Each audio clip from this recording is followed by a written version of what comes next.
Hey, everybody, and welcome to the Weekend Wisdom series here on Nightlight Astrology, where myself and Alex Amorosi and Whitney Kranz and Dana Solara, who is unfortunately not here today, we are all manning the weekend news desk, as Alex calls it, at Nightlight Astrology. Make sure you go to nightlightastrology.com to check out Adam's awesome new retreat that he is hosting and planning for next summer. It looks like it's going to be an amazing experience. And also to check out all of Nightlight's incredible class offerings. We're kind of going to be talking about some of them today because the topic that we are walking you guys through today is dignity in the sign of Virgo. But before we get into all of that, hello to my lovely co-host. How are you guys doing today? It's bright and early. We're recording bright and early. I got my coffee. It's a A little big extra one. coffee. Oh, cheers. Cheers, guys. Love I'm feeling it. very dignified with my coffee. Yeah, we're all trying to soak in the Virgo vibes. And we wanted to talk to you guys today about dignity in the sign of Virgo. And dignity is such a hot topic, and it has there are so many opinions associated with it. And I think every astrologer kind of uses it differently, and there are some different schools of thought. So we just thought it would be interesting to hop on here. And we have some Virgo creds on our team today. What are you guys Virgo creds, if you want to share? Credentials, that Virgo is. moon in the Okay. house. North Node, Mars, Jupiter, and Saturn.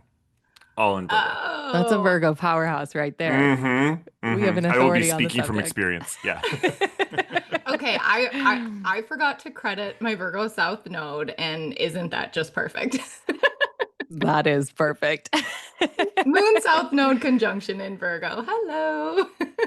Love it. Well, I don't have Virgo creds, but I do have my Mercury and my Sun in Gemini. So I like to think that through dignity, the Virgo part of me is also strong. She comes out sometimes. And as a Cap rising, that also makes sense. So Mercury girly over there. perfect. Yeah, Mm-hmm. yeah. We're going to get into that. But first, we wanted to talk a little bit about what dignity kind of means as a concept, especially through the Hellenistic lens. And a lot of this is what Adam teaches in his year one and year two classes, which are truly, truly excellent. I wish I had any incentive to tell you guys that, but Adam is just one of the most gifted astrology teachers working right now. And so I love the way he talks about this, and I want to present some of this because in ancient Hellenistic astrology, the entire dignity scheme was thought of as this elaborate metaphor. You can think of it as homes or temples or hotels as I'm talking about this. But the idea is that each sign of the zodiac is like a temple or a home or a hotel. And each hotel sign of the zodiac is owned by one of the planetary rulers. So when we think about Virgo, we're thinking about Virgo as Mercury's home. I like to think about Domicile as home. Now, it's interesting to be talking about Virgo because Mercury is the only planet that has exaltation rulership and domicile rulership in the same sign. So just note that that's like a little fun asterisk that we're getting to.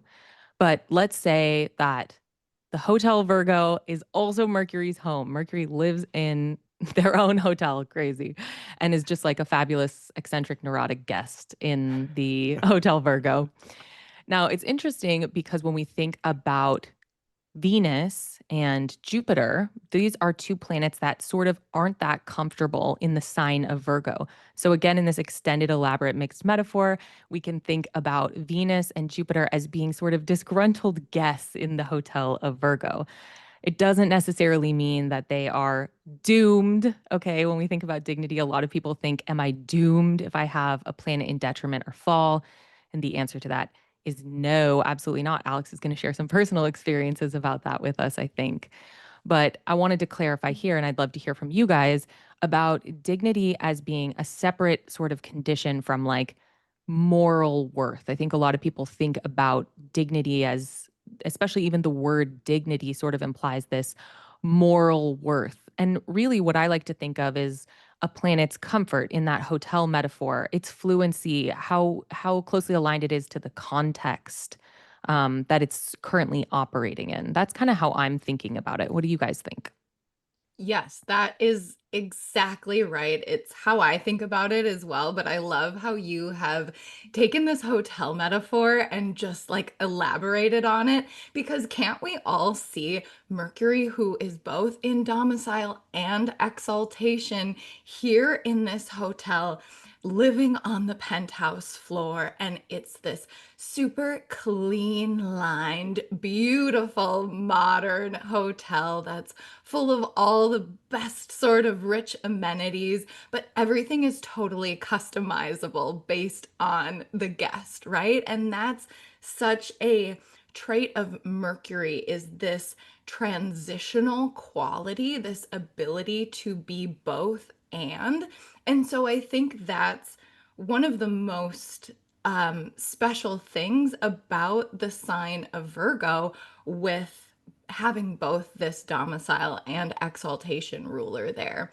But when we talk about the so-called morality, we have to absolutely suspend that idea of good or bad, right? Like just because Mercury is in Virgo, yes, because it is its domicile, it will most consistently come through in very mercurial ways. But not everybody thinks mercurial ways are the most comfortable ways to live under, right? Like, because Mercury wants to dive into the details and some people don't want to see the details. They want to look at a big picture view, right?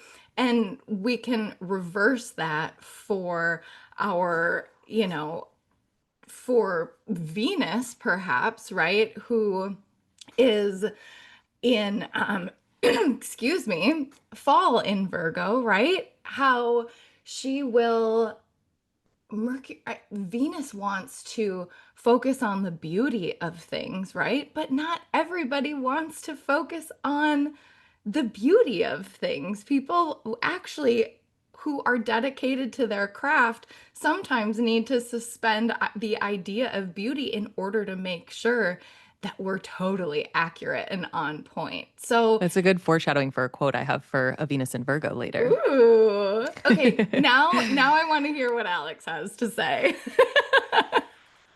Well, I love this, and I love that we're talking about the sort of moral, even sometimes unconscious moral judgments we place on ourselves once you start learning the system of astrology. Like, oh my God, I have Venus in Aries or Jupiter in Virgo, and that must mean I'm screwed for this part of my life. Or it's very easy to go there, you know? And one of the ways I like to think about this, I love the hotel, and it made me think of how I often explain this to clients. Like, think about a planet, like let's take Jupiter, because we're going to talk a lot about Jupiter today in Virgo and this type of idea is traveling to a foreign country where you don't speak the language. And it's a beautiful, enriching experience to be in this foreign country, but you have to work harder to be there. You have to learn the language. You have to learn some customs that are different than yours. You have to learn how to get around a place that's really unfamiliar. So it's you don't have the facility that you would normally have when you're just around your hometown. You can, like I can drive around my hometown without thinking about it. But when you're in a foreign country where you don't speak the language, you may not read the language either. It may be hard to like kind of process visually what's going on. You have to be able to ask people. You have to learn a little bit of the language. You have to be able to understand what this means or that means, just and slowly begin to acclimate yourself to that.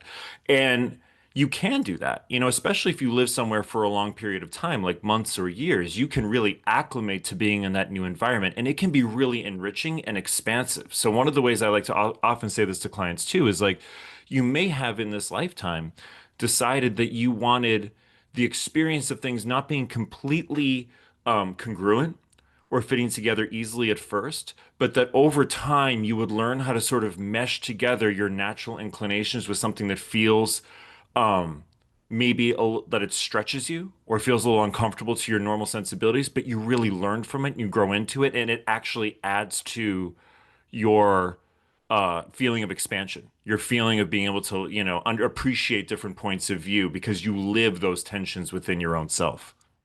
That's so beautiful. I love the analogy of traveling in a foreign country, and it's a great metaphor. I feel like the one that I reach for the most often, just because of who I am, is like working at your desk. And it's a very similar metaphor, but it's like when you're at home and you're working at your own desk, you're comfortable, but you're maybe like pantsless on a Zoom call. It's not comfort in the way that when you're at a friend's house at their desk, you don't know where your mouse is, you don't know how to plug in the monitor, but you might be on your best behavior. And that's kind of more of the exaltation. Or maybe you're completely uncomfortable and the Wi-Fi sucks and you're, having the worst experience ever and you really have to work hard to get your work done. But I think what you're both touching on is an important distinction that a strong or weak planet is not the same thing as having good or bad life experiences. You can have a very, very strong, good planet and have challenging life experiences associated with it. So that's what we mean when we say this is not, a death sentence. You're not doomed one way or another. You can have a really strong benefic that's bringing subjectively unpleasant life experiences to you. I shared this recently on my podcast, but I have had Jupiter and Venus atop my moon. I have a lot of food sensitivities. I really don't eat. I eat on average 0 grams of added sugar in a week.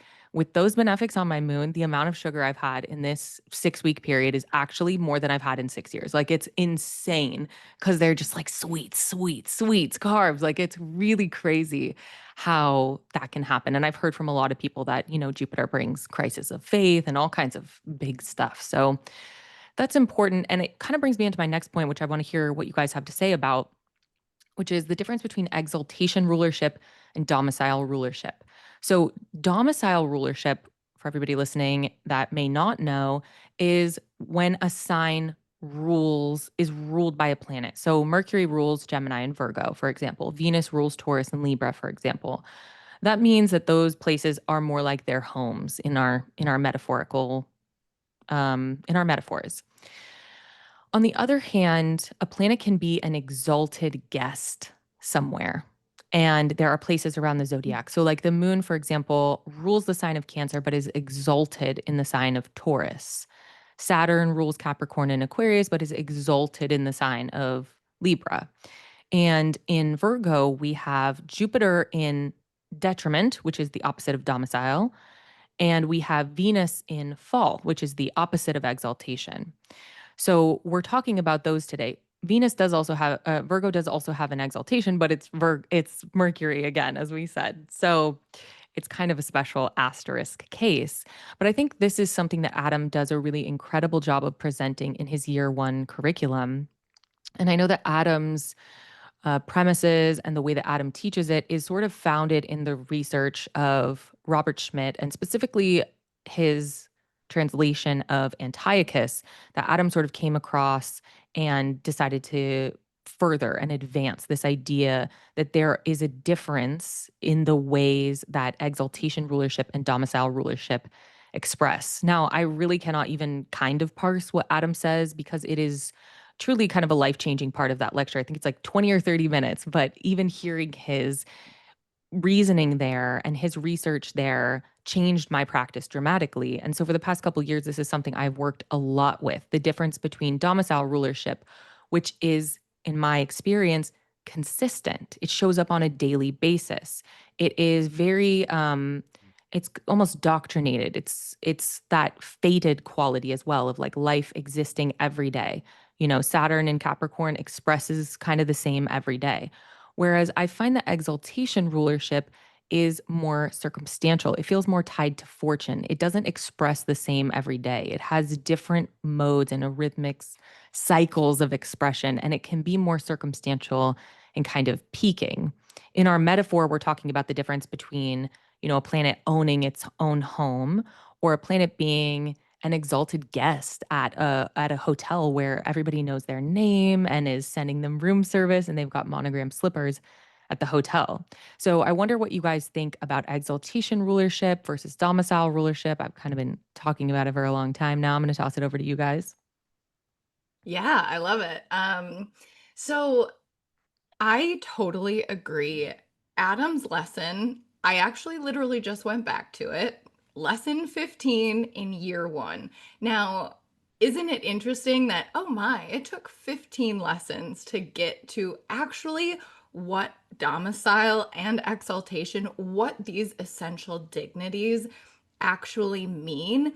And so for those who feel a little bit just overwhelmed by the concept in general, like, don't worry.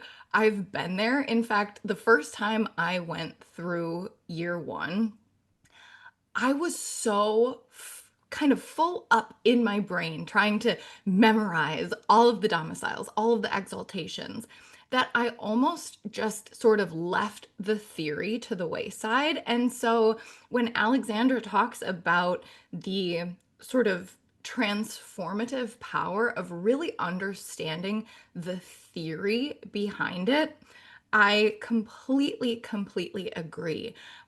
And what I get from those teachings is that where domicile, yes, you said it perfectly, Alexandra, performs more consistently, right? Almost like the eternal ideal of that planet's significations. And in that way, what's really helped for me to understand this concept is to think about domicile as essentially a solar quality, right? Like the sun, or we could say masculine or yang, right?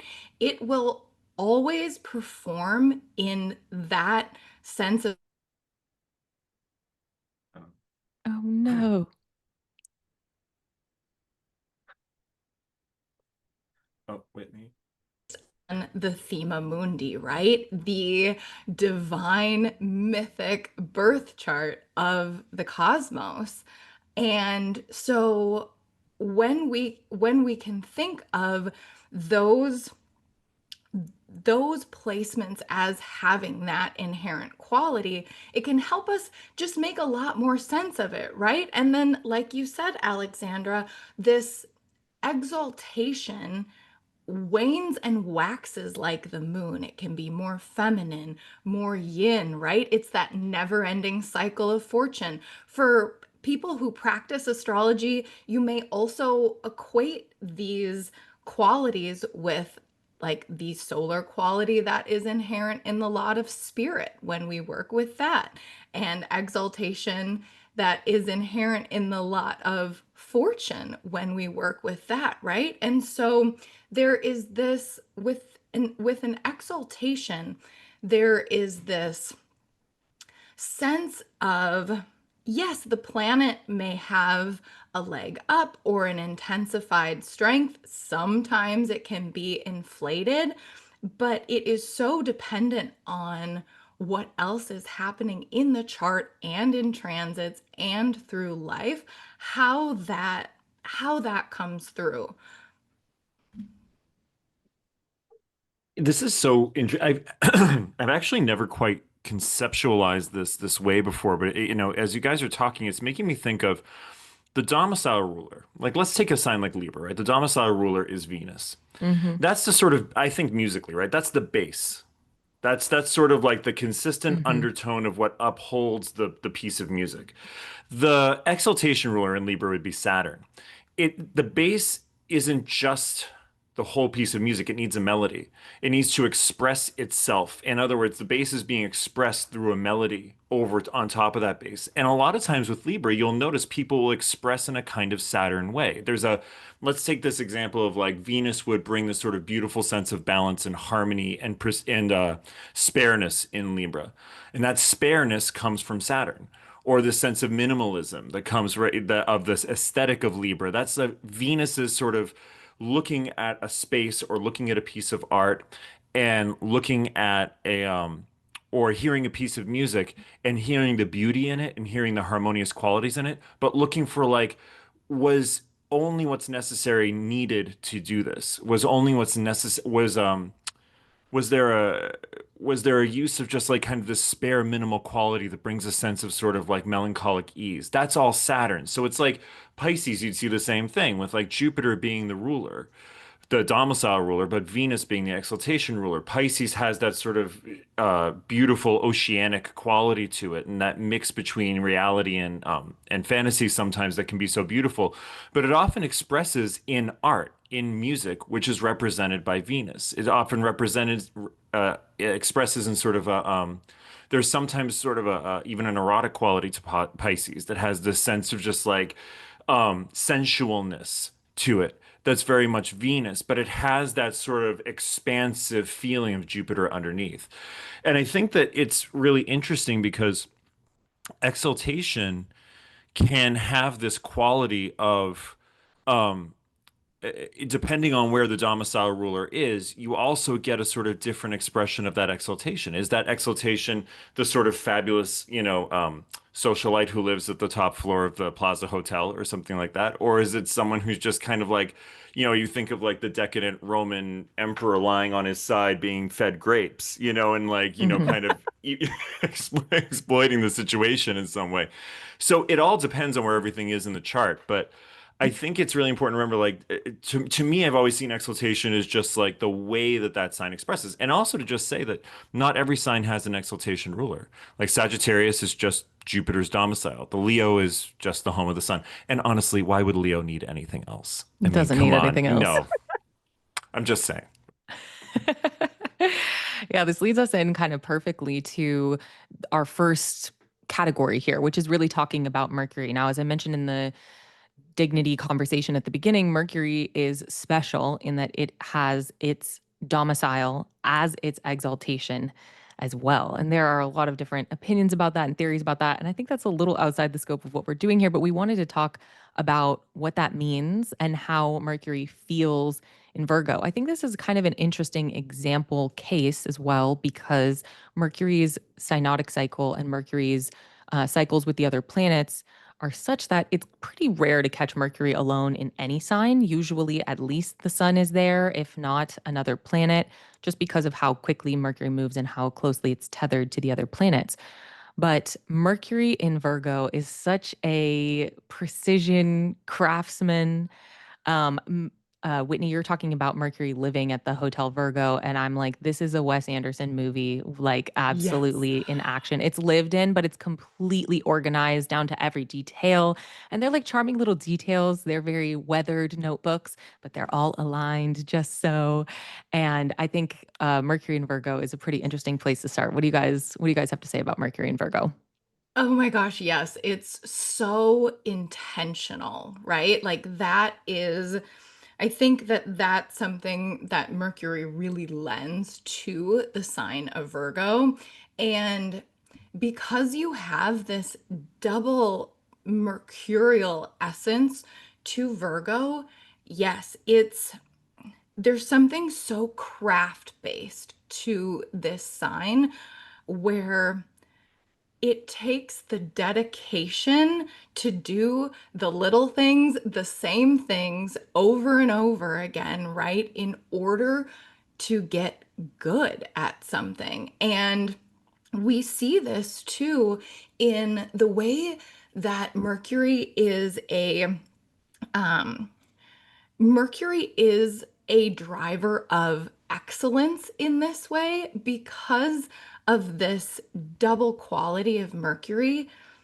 We are in Virgo paying so close attention to the details that we can sometimes get a little obsessed with it. We can get obsessed with excellence when Mercury is in Virgo. And this is something that a lot of very Virgo ruled people know and understand is this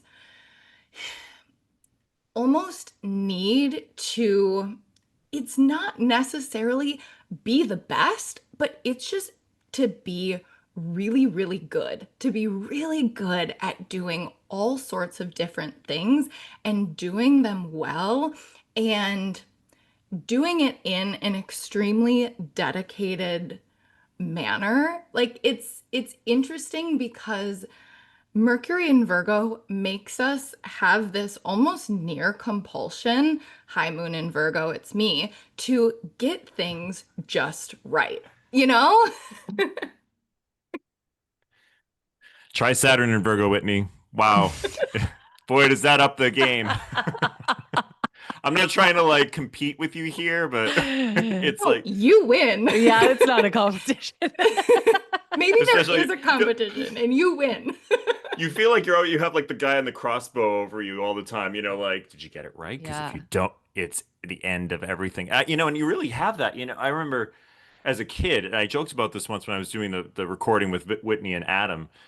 As a kid, I really would, out of nowhere, have this feeling like I was getting everything wrong. And if I didn't get it right, it was the end of everything. And it was all my fault. And I was like, it was just an innate quality I had. And I had to really work through that as I was growing up. And it has that feeling, but it also allows for, that can be the shadow. And Saturn can bring up the shadow, but there's also that quality of excellence that I love that you're bringing up, Whitney, which I think Virgos often take a lot of heat for being obsessive and fussy and perfectionistic, but they get it right. And Mercury in Virgo gets it right. And there's nothing wrong with getting it right and being discerning and having enormously expanded problem solving capabilities. That there's like one of the characters that I often use to describe Virgo to clients or my students is Agatha Christie's character of Hercule Poirot, who is this very fussy detective, and he has this very meticulously made this mustache, and he has everything just done. And I used to watch these uh, some PBS production of them years ago, and the guy who played him, I forget his name, but he would have this very, very way of like everything was being fixed all the time. But he had this he's kind of fussing with his lapel and he's fussing with this and fussing with that, having everything just right. But he also had a brilliant problem-solving mind because the attention to detail, like what someone said, what someone did, why was this said at this time? Why was this person making this gesture? It has a kind of detective quality to it and the ability to really drill down. And, I've known people literally drill down, dentists who have Mercury and Virgo, a couple dentists who have Mercury and Virgo, that ability to really hone in on something, focus on it, and something you really have to get right the first time, is a beautiful quality of the sign. I think Mercury has that ability to focus down, discern, and problem solve. And I think when Virgos often get into trouble, it's when they don't have that.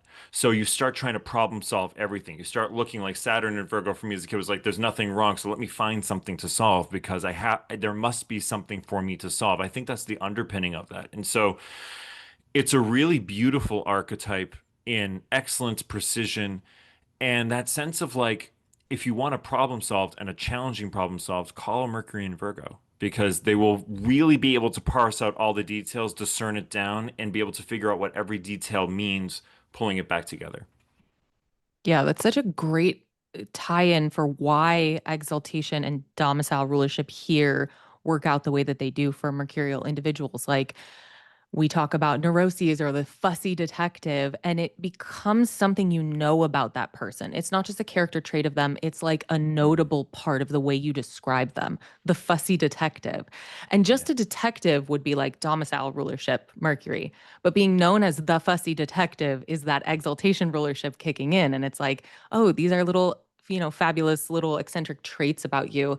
I think this also ties into what we said before about how a strong planet doesn't always equal subjectively positive experiences because anybody who has that piece in them that wants control or wants things done a certain way has definitely been punished for it or embarrassed for it or teased for it in some way. And I think that some of the strongest examples we can think of when we think about Mercury in Virgo are people who have this notable thing. I want to share a chart that we pulled up before. I'm going to go ahead and share that. And we're going to look at David Fincher's chart. So, David Fincher is a director, famous director. He's directed movies like Gone Girl, Zodiac. I think he directed Benjamin Button, Girl with the Dragon Tattoo, Fight Club. Did we Seven. say seven? Yeah, seven Yeah. as well is so Virgo. Iconic. Disgust, the disgust. Hmm. And of course, he has Pluto conjunct the sun and Uranus conjunct the sun in Virgo as well. So I think he's a great example of the solar Virgo coming in. It's not just Mercury there, right? We have all this other stuff. This is untimed data, so we don't know if that's in his 10th house or what. I just put it as a Sagittarius rising chart so that we could see it there up top. But David Fincher is notorious for shooting a scene between, on the low end, 50 to on the high end, up to 200 times. There are numerous actors who've spoken out and said that they will not work with him because they were so frustrated by the experience of having to reshoot a scene 200 times. He's so specific. And he has this quote when he talks about directing and working, and he says, when I'm watching somebody act, it's a behavioral editorial function. I'm looking at somebody act and I'm saying, I don't believe him when he says that. I don't know why I don't believe him. Probably because the people I've met, they just don't act like that when they say stuff and they mean it. And this ties into this characteristic I think a lot of Virgos have of being, they can catch human typos in people. Just like, you sit Yes. down at a restaurant and you see a typo in a menu. That's how Virgos are with other people. It's a real sensitive superpower of discernment. But I think this is a great example chart for somebody who is known for being quote unquote difficult to work with because of this adherence to an ideal. We would call it maybe perfectionism, or, I forget the words exactly that you used, Whitney, but I'm sure you can tell me more about Fincher's insights here. Oh my gosh, I'm just looking at that Uranus, Sun, Pluto, Mercury, and Virgo and thinking, oh my God, this is so quintessential, right? We know that the theory behind where Mercury is here in the Thema Mundi is that in the northern hemisphere, right? Virgo is a time of harvest in the northern hemisphere. And so when you're harvesting for a long, cold, dark, dreary winter, results freaking matter. Details matter, right? And not only are the results so important, but also how you package them perfectly, how you deliver them perfectly, how you place them perfectly. And that is just so representative in this chart. It's really interesting because before you brought this example in, I was like, who's David Fincher? But obviously, I know all of these Yeah. movies because it is like that is excellence represented there, right? Like they have become cultural touch points for so many individuals of so many different backgrounds. So it's really, really interesting to see this chart and that Virgo just like totally come through. And isn't it interesting when we're talking about Mercury as both domicile and exaltation and the way it performs, yes, so consistently, but also with the fluctuations of fortune? That's just so mercurial in general because we know, I mean, Alexandra, you pointed out very astutely the point that Mercury is typically involved with somebody else in a chart. When I say somebody else, I mean another planet, right? But like Mercury, because of its unique sort of phasal dynamics in relation to the sun, is literally our ambidextrous or switch hitter or like most transitional sign in the zodiac. And so it's just really interesting to see in this example how, yeah, like those behaviors are going to piss some people off when you're making somebody reshoot a scene 200 times. If they don't have your own drive for excellence, they might actually get worse in their performance because they've had to do it over and over and over and over again, right? But at the end of the day, you've formed a great, beautiful, cohesive, extremely entertaining whole. So it's really interesting to see those dynamics at play in this chart. What do you think, Alex? I think that yeah, this is so cool. And I think the other interesting thing about this chart I'm looking at is the Sun Pluto conjunction. And James Cameron, the director, also has a Sun Pluto conjunction in Mm, Leo.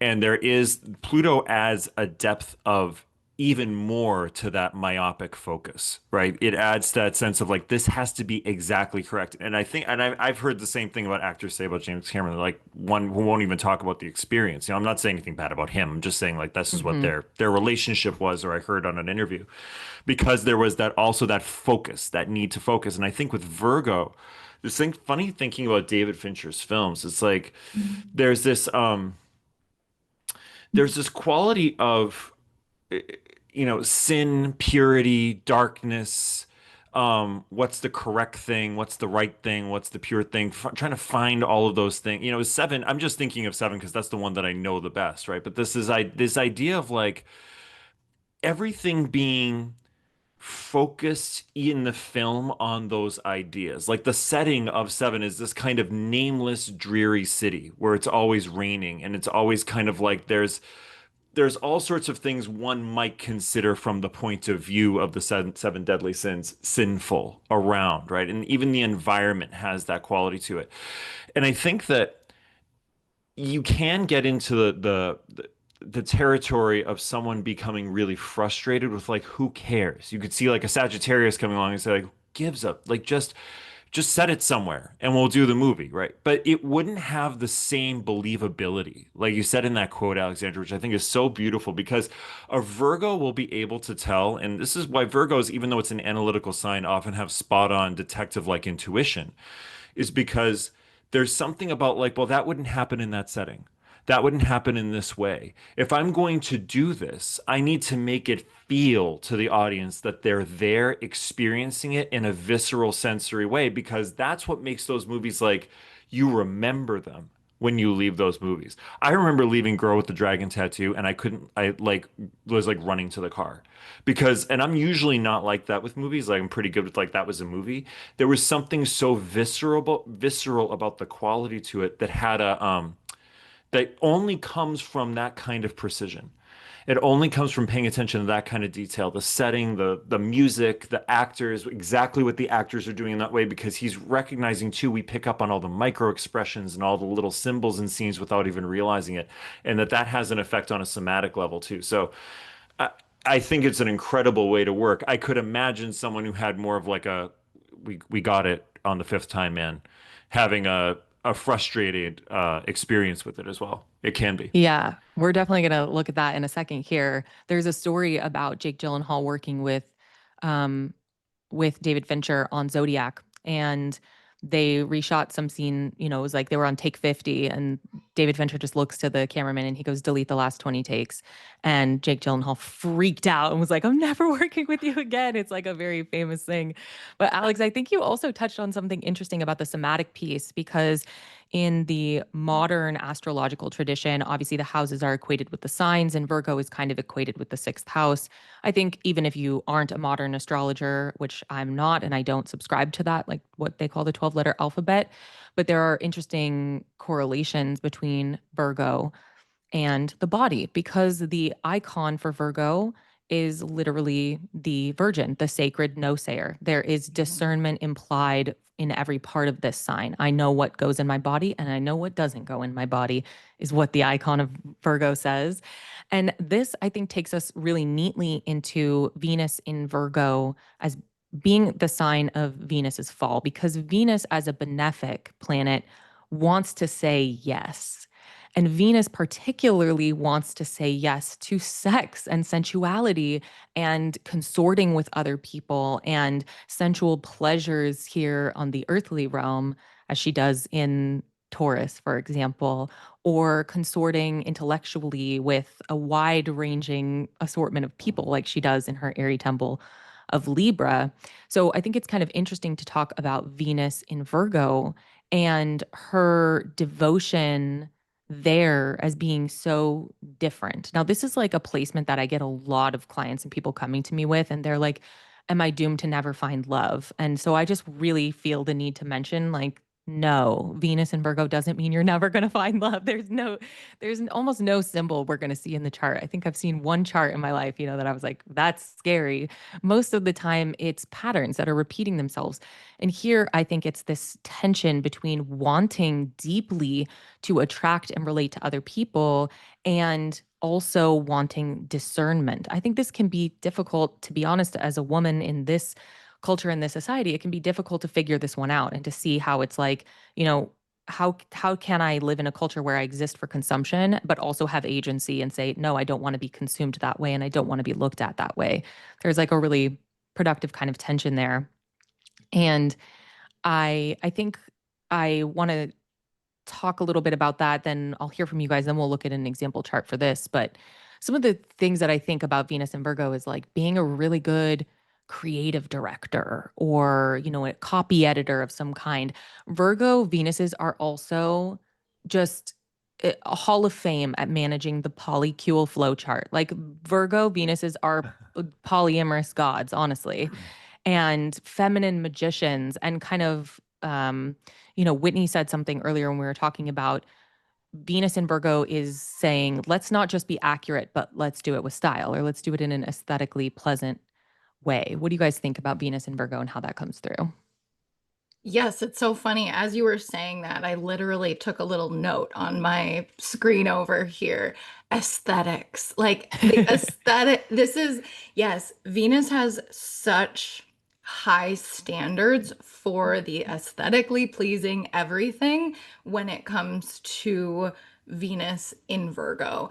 And I just said it, I just gave it away, but what Venus in Virgo is demanding are these high standards, like standards that are almost too high to meet. And what happens with Venus in Virgo that I've seen in client work is it's these high standards for, yes, other people searching for, the most perfect relationship that fulfills every single need out there, right?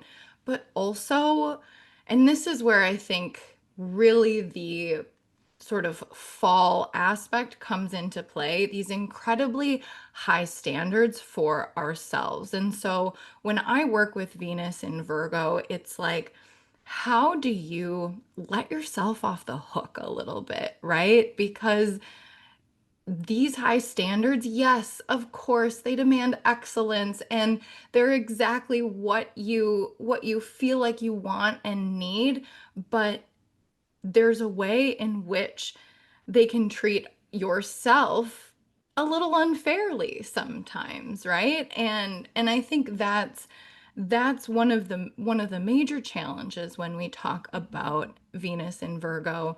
But like Alex was saying earlier in our just general overview of the dignities themselves, like planets that are debilitated are can actually represent themselves in such beautiful qualities if we're open to the challenge. I know Alexandra and I were talking before this show how Venus in Virgo is like the quintessential art director, right? When you can take the aesthetics and organize them so beautifully and put out the most incredible, highest standard product and, make $1 million from it because it's an ad that sells, right? Like that is also a really beautiful representation of Venus in Virgo.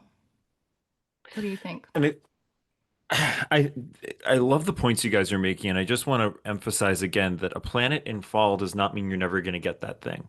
I think it just Mhm. needs to be stated over and over and over again. And I Yeah, and I for work with real, it this a does. lot. It just over and people will say like I'm screwed forever. I'm like, no. So let's say No. Venus and Virgo in relationships, you're not. In fact, Venus in Virgo has a side that really wants to let go, but it wants it to be right. And sometimes I think Venus and Virgo relationally can turn into, I need the perfect person, and that doesn't exist, but the right person. I need the right person to be with. I'm being discerning about, like you said, Alexandra, like who I give my heart and my body to, who I want to be in my space in that way. And in that way, Venus and Virgo can really be beautiful and lead to some really beautiful long-term connections in the sense that, like, you're being discerning, which is probably one of the biggest qualities of the sign of Virgo. I'm being discerning about who I relate to, romantically, usually with Venus, but it could even be within friendships. And I think with Venus and Virgo too, can we talk about Martha yet? Is it okay to talk about Yeah, Martha? of course. Okay, oh my Talk God. about All right, so Martha. Martha Stewart has Venus and Virgo. Adam actually taught me this once and I almost fell off my chair. I was like, of course she Yes. does. Yeah. So when I was like 11 years old, I would like pester my mom around Thanksgiving to like put on the TV to watch the Martha Stewart Thanksgiving special, where she makes this meal that she looks like she's doing it all herself. It obviously takes a team of 25 people to put this together. And she made this thing once. I'll never forget it. It was such, now I look back on it, it was such a Virgo thing. It was a turkey wrapped in puff pastry with all these tiny little like puff pastry leaves and stuff all over it. And I'm going, and she's looking like, you just wrap it and then you do this and whatever. And I'm going to my mom like, Ma, please, can we make this turkey? And she's just being so lovingly like, well, maybe, we'll try something like that. Maybe. Maybe we'll try, something like that. And I'm not realizing at that time, I'm like, this takes such a level of precision. Like to work with puff pastry at all takes precision with the temperature and all that stuff. And anyways, but that's her. It has this sense of like everything she does, whatever your opinion on her, and people have some very strong opinions about Martha Stewart and her style, and people have said over the years, she can be hard to work with because she's so precise. But she's built an empire on that. And she's built a whole way of seeing the world on that is very Venus and Virgo. It has a way of doing something that's correct with the correct ingredient and the correct thing and the correct flour and the correct this, which creates an aesthetically pleasing experience for people to see or know or taste or whatever. And I think that the shadow side of that for sure can be this sense that there's an ideal that is unreachable. There's an ideal, both Virgo and Pisces both have idealism to them in different ways. There's a precision that can't be reached, but that's always trying to be reached.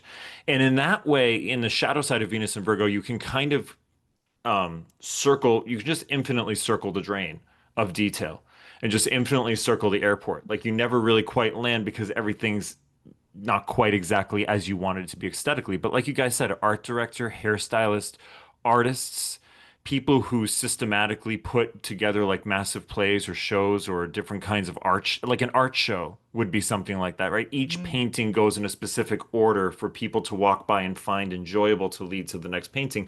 And like we were saying about David Fincher, maybe not even knowing why. There's just something about the detail and the subconscious details of how those are put together that lead you through an extremely pleasing and powerful experience. Yeah, It's go ahead, Whitney. sorry, It's I'm fine. just excited, you know me. It's so interesting because I feel like Alex, you've hit on, as we've talked about both Mercury and Venus in Virgo, sort of this like this quality of being so analytical, it becomes intuition or it just becomes known. It becomes felt, right? It's a somatic experience.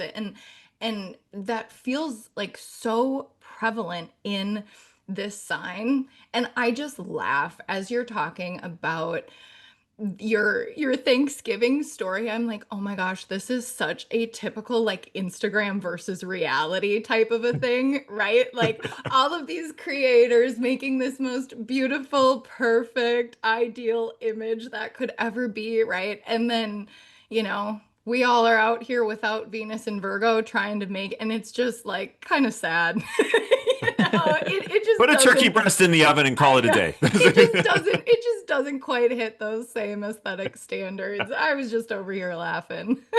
No, that's so good. I think you also said something about not necessarily knowing why, and that kind of tickled me about Christopher Nolan, who I wanted to introduce as a foil to David Fincher. So David Fincher has the Sun in Mercury and that Pluto Uranus in Virgo, but Chris Nolan, who is also a movie director, he's directed things like Interstellar, Oppenheimer recently, The Dark Knight, those Batman movies. Inception, The Prestige, like you can see how there's a sisterhood with Fincher, with the precision and with the specifically Alex, when you were talking about Fincher's movies, and I think of Gone Girl with that Atticus Ross, Trent Reznor soundtrack, but the way that movie and the entire experience, it's a somatic experience. I think Chris Nolan is such a great example because as he progresses into his career, he's getting more and more into shooting on film, particularly this very hard to get IMAX film that he shoots on that's like so physically cumbersome. You have to carry this camera around, and he has never really been the type of director to do reshoots. In fact, like different sources say he's never done a reshoot in his life. I don't know about that. Like I'm sure there's been a time or two where something had to be reshot, but because of the process that he uses with this like rare and hard to access film, it's actually having a renaissance specifically because of the way he shot Oppenheimer recently. But He has this quote that gets at what you were saying, Alex. One of the things you do as a writer and a filmmaker is grasp for resonant symbols and imagery without even necessarily fully understanding it yourself. And that's exactly what you're talking about. He's also got the Pluto. I mean, look at that. It's just like, but you have to have that quality. It's Mhm. I think to pull off films like that, like I think about Interstellar, and as you were talking, Alexandra, I was thinking about the scene in Interstellar where they're orbiting that black hole. And they're going, him and Matthew McConaughey and Anne Hathaway are going around and they're Mhm. figuring out, how to decouple the ship. And you feel it. I mean, that's probably one of the most mind-bending experiences for a human to understand. Like our minds at this point in our evolution cannot fully grasp that. But there's something about it where you are fully immersed in that scene and you Mhm. don't think about at the time all of the subtle details of how the shot is being done, the music that, Hans Zimmer's incredible score for that movie. It's one of my Mhm. favorite scores. And the editing of different shots together, the dialogue that's being said is all putting you in there. But also it's like this sense of like in his way of working, of probably having put that together somewhat in his mind first before it even gets onto film. Another example of this, just Mozart was a Virgo rising, as far as we know from the birth time was a Virgo rising. And he was famous for that type of idea too in his compositions, that he could kind of just get the outline down without really having to edit it. And they exaggerate. If you've seen the movie Amadeus, they exaggerated a tiny bit in that movie for Hollywood. But there's this sense of like you can organize things very well and you know the image in your mind. So rather than the which it could show up like David Fincher too, where you shoot it through 200 times, which is his way of working. There's this different way of working with Virgo, which is I've organized it down to every detail in my mind so succinctly and so precisely that it just flows out of me. And I find that with Nolan's movies, like they kind of flow. They have that quality where it just kind of flows up, but it's very, very detailed in the way it's put together. Oh, Whitney, you're muted, babe. Sorry, guys. I'm here. Now, I was just saying I totally agree. I am, self-proclaimed kind of a movie dunce. I'm just not that great at watching movies, seeing movies. I don't know if it's an attention span thing. So I haven't seen Interstellar, but I feel like I have to after what you two So you're have. going to have a religious experience, and I'm going to need you to text me when you do. Was Okay, so but what I have seen, I'm so glad you said that because it was literally you read my mind. When I saw Inception in 2010, when that movie came out, I had a religious experience. I was like, oh my God, the way the reality comes together and it's all connected, you know? And isn't that so Venus, Pluto in Virgo? I'm just thinking about also how almost in a way prophetic. Like that movie was created 15 years ago and here in 2025 we describe things as meta all the time, right? To describe sort of this sense of reality within reality within reality. And that was what Inception brought up for me. And so I think that's so interesting and I love learning more about this. I'm like, oh, well, now I gotta go watch Interstellar. Hmm. Please watch Interstellar. Yes. Okay. It's in space. We like Anyone who hasn't stars. seen it, I know there's actually many other scenes I want to mention from that, and I just refuse to do it. But and if you live near an IMAX, there really are very few in the United States that show it.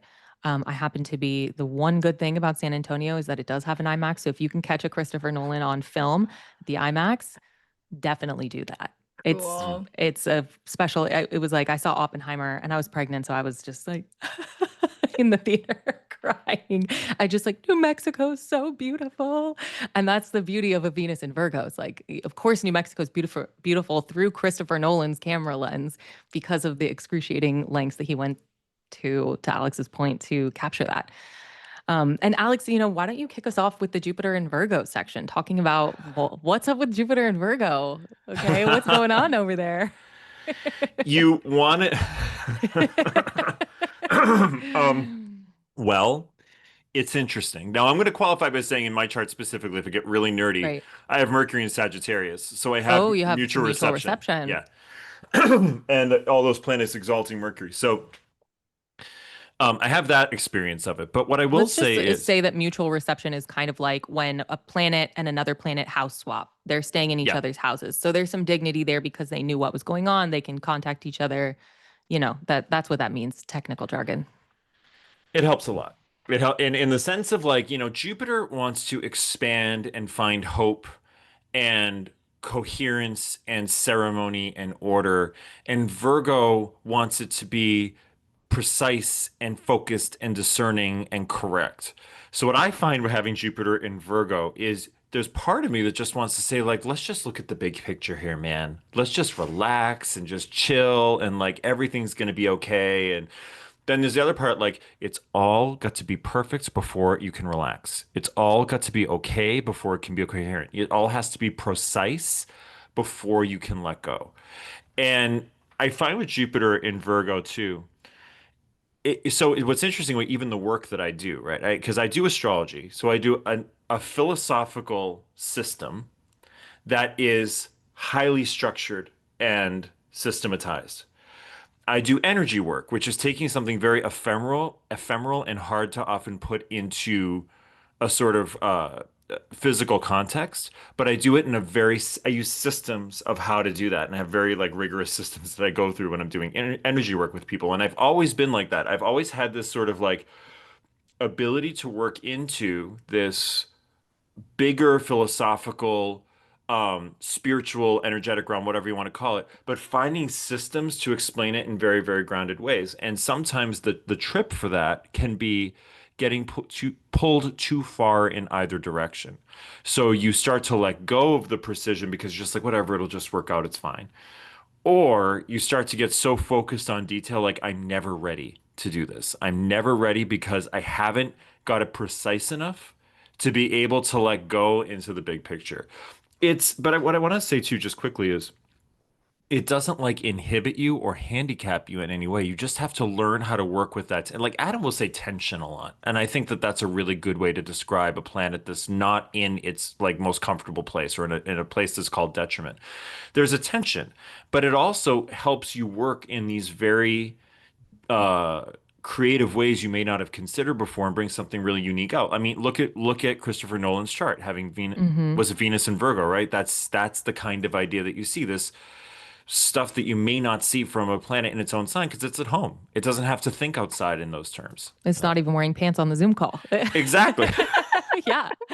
I think it's really interesting to think about with Jupiter because Jupiter is a planet that is about largesse and it is about size. And we were talking a little bit before, but Jupiter in detriment or fall is constantly having to apologize for its size or like being punished for its size. I meet with a lot of people who have Jupiter in Virgo and a lot of women who have like Jupiter and Venus in Virgo together. And it's like they're constantly minimizing themselves and apologizing kind of for their size. I know, Alex, you can relate. Yes. So thank you for reminding me because it's early. I am so you all see me sitting here on the camera. I promise I'm We wearing we pants, didn't by the have way. any idea. I am wearing pants, I promise. Um, even though it's early. Proof. We need Yeah. proof. No, kidding. Actually, I'm wearing shorts. So, anyways, we'll stay with that. I am 6'7" tall. I have always Crazy. been tall since. So you could go back to my kindergarten pictures. I'm the center back of every photo. I've always been tall. I've always had to fit myself in. I've always had, scrunch myself into spaces. Michael always knows when we go on a trip, like he's got to get the aisle seat, the not the emergency row so I can extend my legs out because it's like really I'm like scrunched up like this. But I did learn over the course of growing up how to squeeze myself into small spaces, and that did sometimes serve me, but didn't always serve me.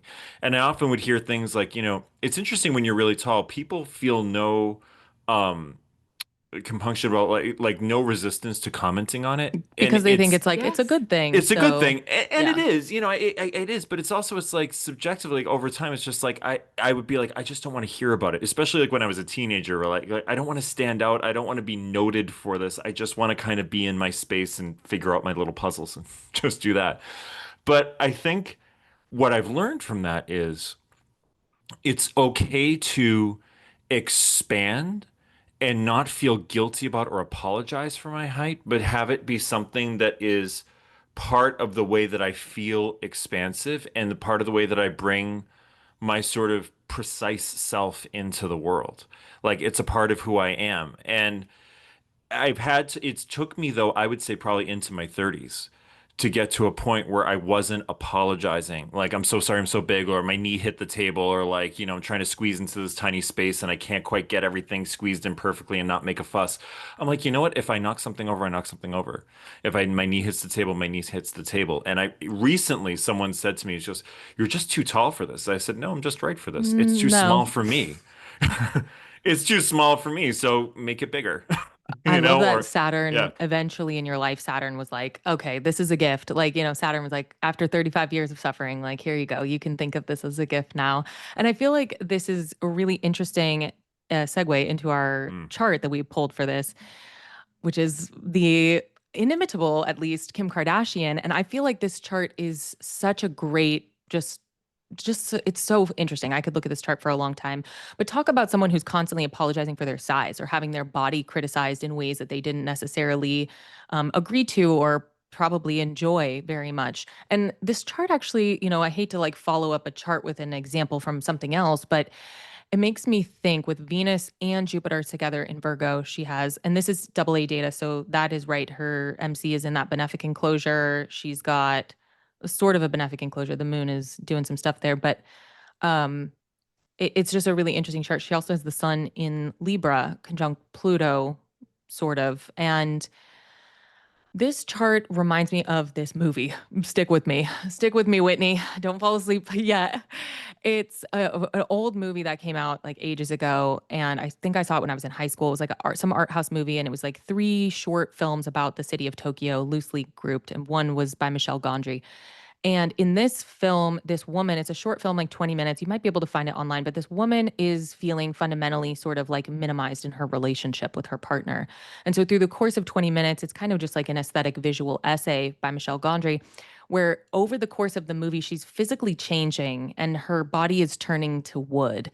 And so as she continues to minimize herself and service her partner and attend to her partner's needs and put his life first and sort of like minimize her interests and hobbies to serve her partner, she physically turns into a chair throughout the course of the movie. And it's like only a little surreal. The movie is filmed very realistically, but at the end of the movie, she's just a chair for her partner to sit on. And it, to me, it really symbolizes a little bit of what I see in this Kim K chart with the sun in fall, and we've got Venus and Jupiter just constantly minimizing and being critiqued and poked at. I wonder what you guys think about that. It's a little hardcore. I'm just stuck on that visual of a person turning Brutal. into an an inanimate object because of people's projections onto them. And isn't that so interesting that we're hearing a theme? And I mean, look at Kim Kardashian's chart. Like, people believe about her what they want to believe almost regardless of what she says and how she says it. And it's really interesting, obviously the ruler of her ascendant Jupiter configured so close to the MC like that, this benefic enclosure. I mean, yeah, the moon is interceding, but close enough, right?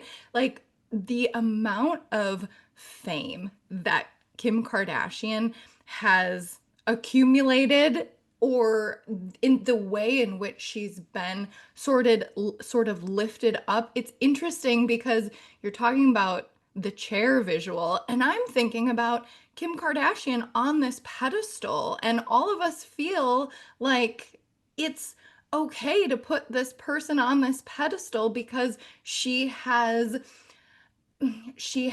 adopted the whole theme of reality television. She is the face of reality TV in general, right? With what she's done. But just because she's put herself out there in this way doesn't mean that it's okay for us to project to put this person on a pedestal in this way, because in a way it cuts down in general. But I also see, isn't it so interesting that Just like, do you guys remember that it was it a magazine cover that broke the internet? Remember Kim Kardashian broke Hmm. the Paper internet? magazine, yeah. Yeah, by her butt photo with the like champagne popping Yeah. off of it, like as a table. I mean, it's just so wild as we're talking about size and how that factors into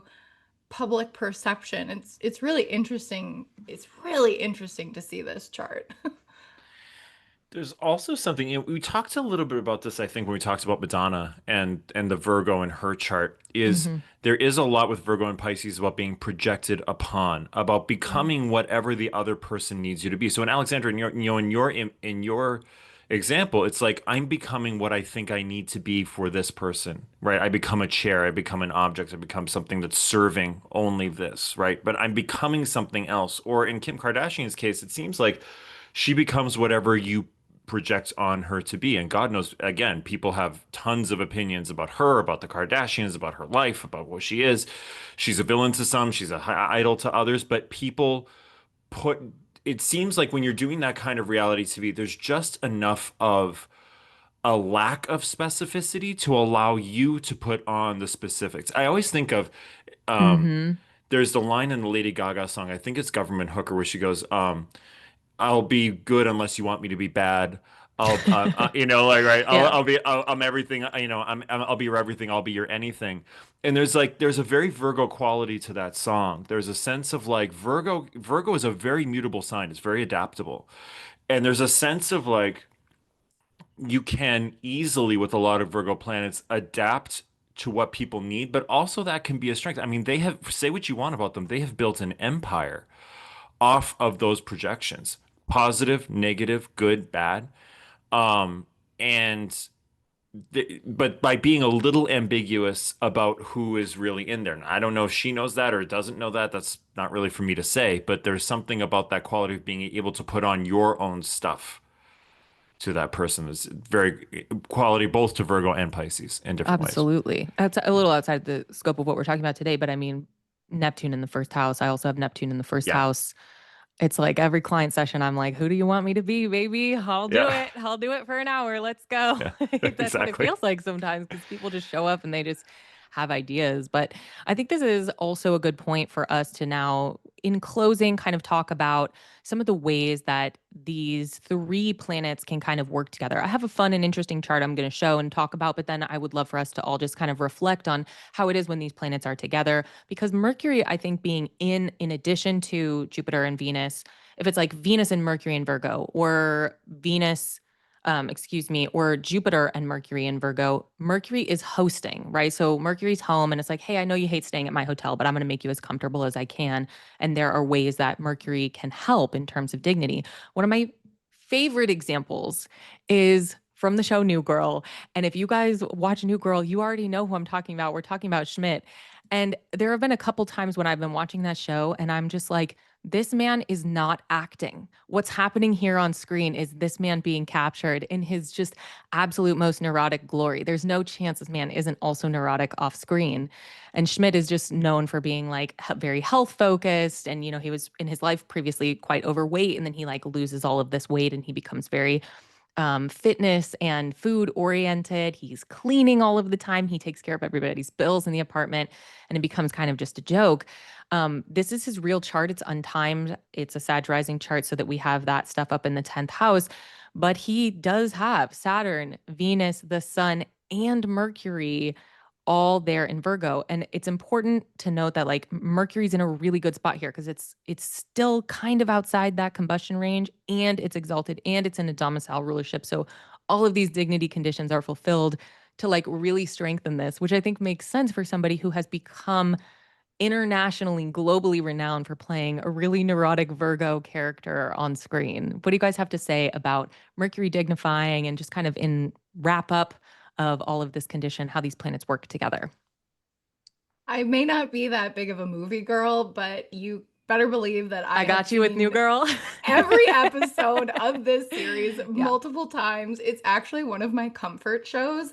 And to be honest, it's because Schmidt makes me feel not so crazy with Yep. my own little Virgo moon all the time, because I am that person. When we think about moon sort of as representative of the environment that we create, how we're most comfortable, like I am the rage cleaner. I am, right? Like when I experience anxiety, one of the ways that I get that out is through making sure that my space looks and feels perfect, like a perfect little home. And so I just love Schmidt, that character, as a representation for this. I mean, it's really interesting when we talk about celebrity charts, specifically actors charts, because so much of the way these actors are able to put this mask on has to do with the own things in their birth chart. That's why you see actors playing sometimes very similar roles in movies, is because they're drawing on their own personal experiences, the own things in their chart. And so I mean, I feel for this It's man. iconic. It's But iconic. look, he's created excellence out of it. He has learned take that to take that compulsion and channel it, right? And I think that that's what the magic of Virgo is taking what you have and channeling it into a beautiful, perfect product. What do you think, Alex? I mean, I think one of the themes we're touching on here, I actually don't know this show. Now I'm gonna go watch it. I'm gonna watch it. You're You going to have need to. to I'm with probably your gonna like Virgo wind up. Yeah, situation. You love it. You love it already. I know. I'm You like, will. I need to see this because I'm sitting here. I'm like, Jesus, this sounds like me. It's like there's one of the things I notice with Virgo. I notice it myself. I notice my Virgo clients, and I often call myself a Virgo whisperer because I have a lot. You draw to yourself a lot of clients who have similarities in your chart. Hmm. Is there's a fussiness with the physical body. There's a fussiness in some way with like health stuff and like getting things precise, and that can be good. Like, God knows it can go overboard into unhealthy patterns too. But I think with those planets all together, and especially the exaltation of Mercury there, it's like you figure out at some point like you don't have to change yourself so much. Like those are all given qualities in your chart that my belief is your soul chose, in the lifetime, and that they can be put to excellent use. They can be put to they can be put to a use that is not having to, like, you guys are saying something really interesting. Like, this looks like this guy isn't acting. Looks like he's just being who he is. Oh, we're But saying the being Christopher Nolan thing. We don't exactly know why, but we can tell. You were You can saying it tell, right? earlier. Exactly. Yeah. Yeah, you can just kind of feel that. It's like he doesn't have to edit himself. There's nothing wrong with any of that. Like if it got out of balance, sure, you can correct that. You can do stuff to correct that. But I think, that sense of being precise, being health oriented, focused, like I was just laughing because I have all these Virgo planets. My trainer is a Virgo rising. We'll spend like 10 minutes going like, okay, well, your rib has to be like this, and then like just to do like a pull up or whatever on the thing, because it's just you want to get it right. But when you do, you're like, oh, look what I just did, right? And I got it correct, and I did it in a way that was healing and good for me, and as opposed to a way that would become unhelpful or harmful. And I just find this all fascinating about Virgo. What I want to close with around Virgo is don't beat yourself up, Virgos, or be gentle with the Virgos in your life, because the qualities of discernment and precision and focus and detail are good qualities. They can get out of control, but you can learn how to manage that. You can learn how to let it go. And also to like, I think it's important with these qualities too, is to be around and with people with whom you feel safe to make mistakes, with whom you feel safe to be cared for just as you are, who love these qualities about you and who are understanding of them and have a very like that's why I think a lot cancers go really well with Virgo sometimes, because they can bring that motherly, loving, unconditional quality to a sign that can be so hard on itself. But they also understand Virgo's getting it right because they want to bring good qualities into the world. So that's why they're trying to get it right. Yeah, that's like my Cancer moon and in Whitney's Virgo mood. There's something so special about when a Virgo woman feels safe enough to be mean in front of you. It's like, Yeah. yes, That's the give it sense to of Tell humor them me. too we I'm didn't mean. talk about. Yeah. Give it to Virgos can be me. very cutting in their sense of humor, really funny in their Seriously, all yeah. my best Yeah. friends, yeah, are Virgo women. And it's like when you hit that point where you're like, oh, she just let me hurt her be mean. We're best Yeah. friends now. Yeah, exactly. Totally. Ride or die, baby. Any closing arguments for dignity in Virgo, Whitney? No, I love it. Okay, I'm just cool. like living in this beautiful Virgo bubble. Yeah, I love Virgos. I think that Virgo is such a special and beautiful sign of this feminine magician Mercury energy. It's interesting because my stuff is in Gemini, and so it's a kind of square to Virgo, but it's something I look at and admire and like really gravitate towards in people. So it was a pleasure to unpack this with you guys today. I want to tell everybody where they can find the Virgo Whisperer and the Virgo Nurturer for readings. Where can everybody find you, Alex? You can find me at www.alexamorosi.com, so my name.com. You can book readings with me there. You can book energy healing sessions with me there, which of course I was a yoga teacher for 20 years, Virgo precise work with the body Yeah. and energy work with the body. So you can work energy healing with me there, and that's where you can find me. Whit. I love it. Thank you. No, it's so funny because I think that Virgo energy, I naturally have all of these Virgo clients and I just love it. You Love it. speak my language, Yeah, I people. love it. So you can find me and book a reading at astroarcana.com. Arcana is Arcana. And you can find me on Instagram at astro.arcana.com. And you can also check out my YouTube podcast that talks about all of the lunations, our full moons and our new moons, at the same place at astro.arcana.astrology. Perfect. I am the number nine lives astrology. I'm that on my website, ninelivesastrology.com. And that's also me on Instagram and YouTube. I post videos weekly on YouTube talking about the astrology. I have some really fun, spooky things coming up. And you'll see us here every month talking about the dignities of the signs. We're really excited to go through this series with you guys. Make sure that you also check out Nightlight Astrology because Adam is hosting an awesome retreat. There are so many details about that. He also always has really cool master classes and lectures. And a lot of what we're talking about today is covered in really beautiful detail and beautiful framework in Adam's year 1 and year 2 and year 3 and allegedly year 4 is coming. So there's all kinds of content that you can find on Nightlight Astrology. Thank you guys so much for sticking with us as we man the weekend news desk here at Nightlight Astrology. Have a great day. Bye, everyone. Bye.